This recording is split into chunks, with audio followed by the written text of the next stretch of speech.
Hello, my name is Omar Rampersad. It is Monday, May 28, 2018 at 3:44 p.m. in Toronto.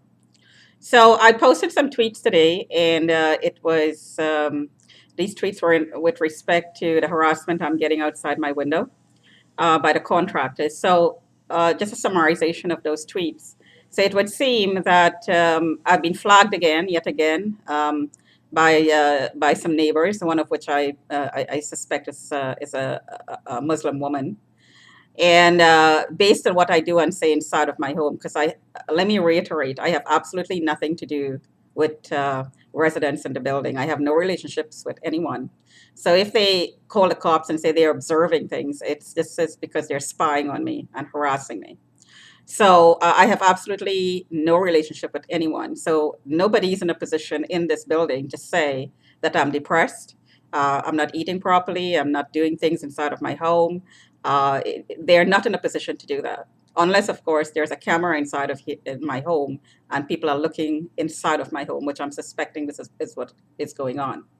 The contractors outside the window, and I posted some videos today, are saying things like the contractor surveil is has been distributed and they've got a piece of it. They're on the board.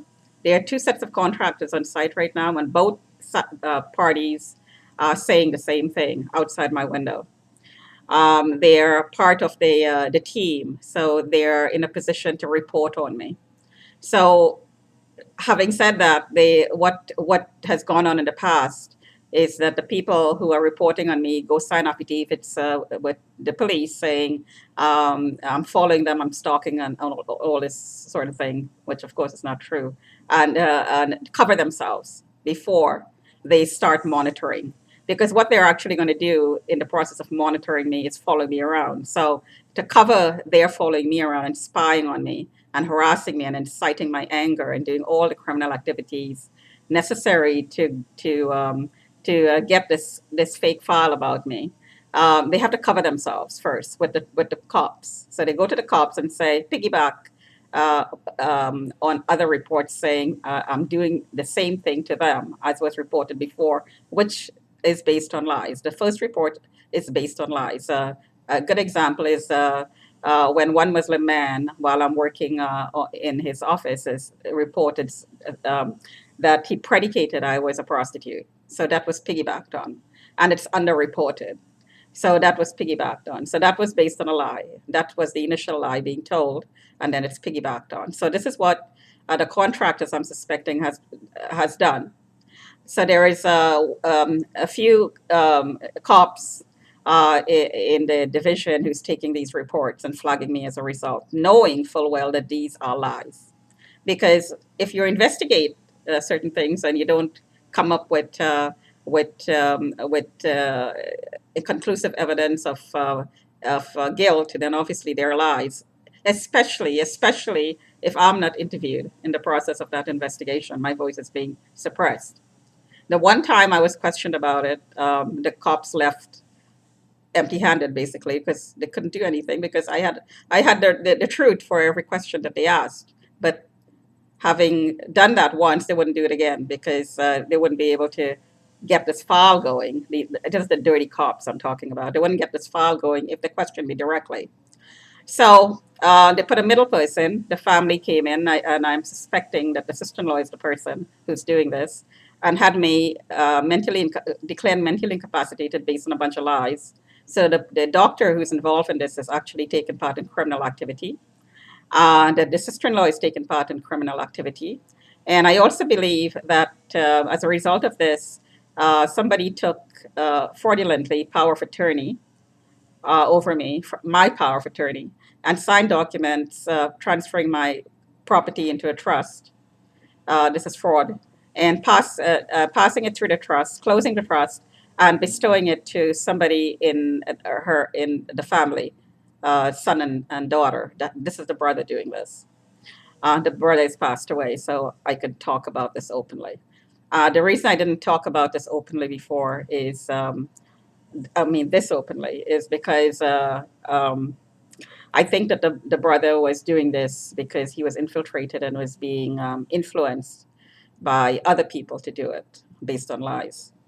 Um, and I really didn't want to hurt him because he was in a difficult position and he was in a lot of pain to start with. So I couldn't bring myself to openly talk about this as I'm doing right now. Um, the file then is being piggybacked on to the point where now I'm a suspect anywhere I go because there's a lot of criminal activity being reported about me, none of which fits my personality profile. So let's get back to the contractors outside the window. They're saying things like, "There's no privacy for her. We all effed her last night. We all had her." Meaning that they logged into me and saw me share naked as I sleep, probably, and hitting my genitals with lasers, tasers, and so on. Um, there is also a use, I suspect, of things like ultrasonic technology where you can have a sense of touch, and people could pass their hands on your arm and get the sensation of touch. This, I believe, is also being used to harass not only women but men as well, especially on the men's penises.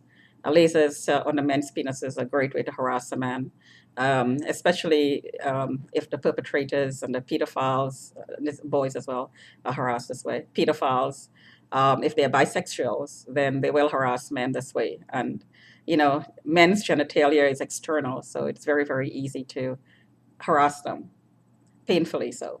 So, but men don't talk, and sodomize men as well, which they're doing.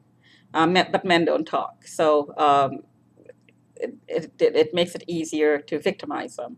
My suspicion is that as soon as you get the password and you log into anybody on the grid, and the grid is anybody who is installed to be tracked via satellite and hit with lasers anywhere they go, because you can be tracked, you can be imaged with the technology that's set up in certain locations, and using satellite imagery can focus in on you very easily and hit you with something with a laser or a taser.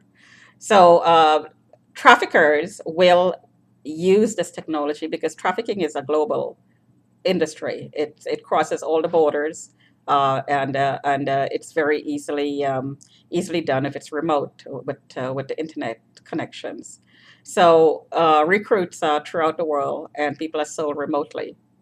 I'm suspecting that people are logged on, quote unquote, logged on to kids, and they're harassing the kids this way as they sleep, and they're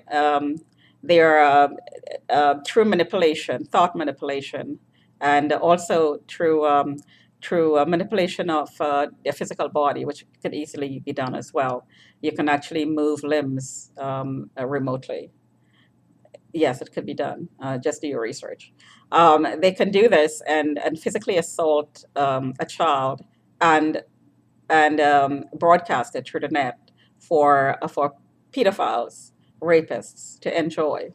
And I think this is a new crime, satellite based technology, advanced technology, internet based advanced technology. Um, Let me rephrase that. It's internet based using advanced technology. So the laws haven't caught up. And I'm also suspecting that targets like myself, who's on a list for whatever reason, to be trafficked, basically. Somebody just selected me to be trafficked and put my name on the list to be trafficked, and that's why I'm being heavily targeted.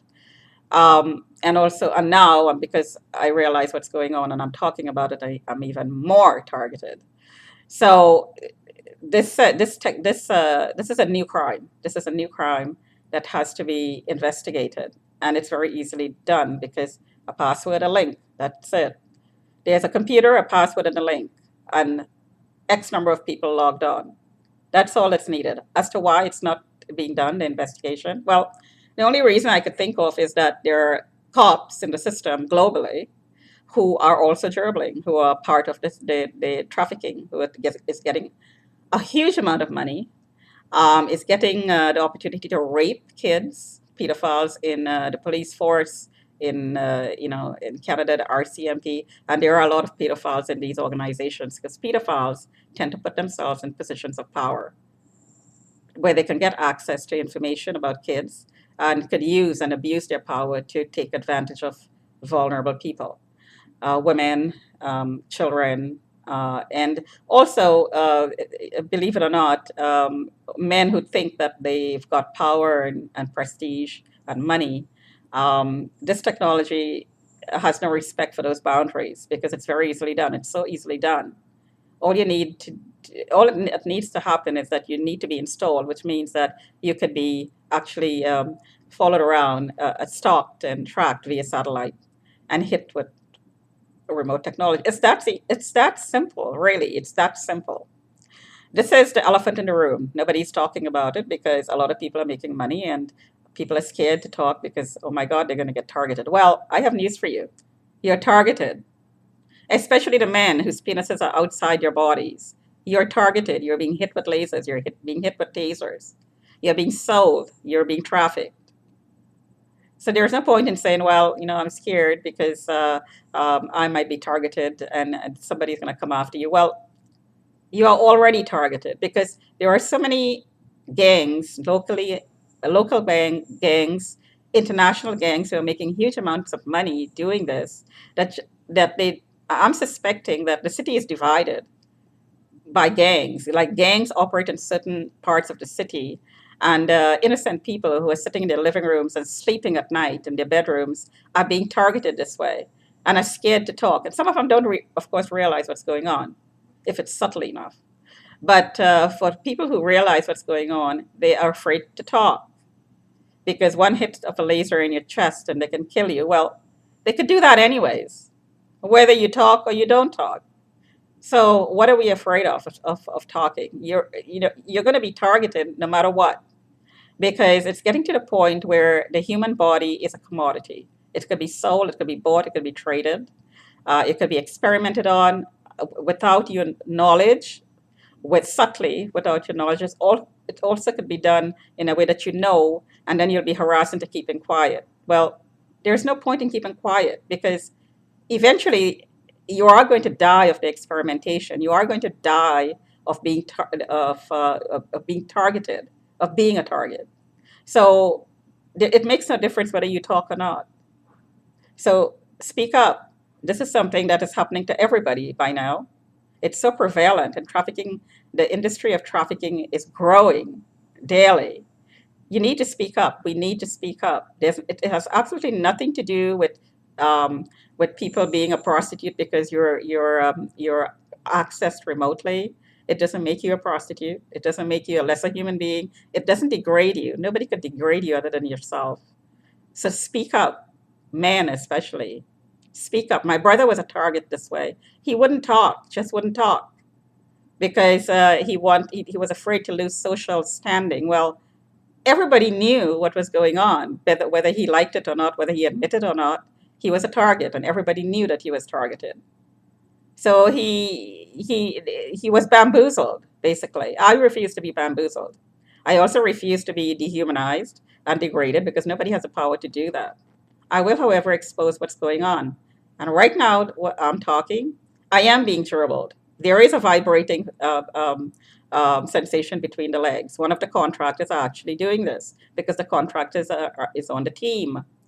They got a part because a dirty cop distributed the surveillance. And when I tell the cop that I'm being monitored, I'm being stalked, they tell me I'm mentally ill. Well, obviously I'm not mentally ill. So they're lying, out and out lying. So they are running the program. The cops are running the program. The dirty cops are taking the reports, the cops are running the program, and the cops who are not talking are complicit in running the program.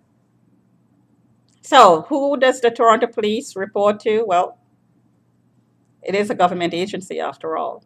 So this is something that needs to be taken on a higher level. It has to be dealt with on a higher level. There has to be accountability for what's going on. Talk to you another time.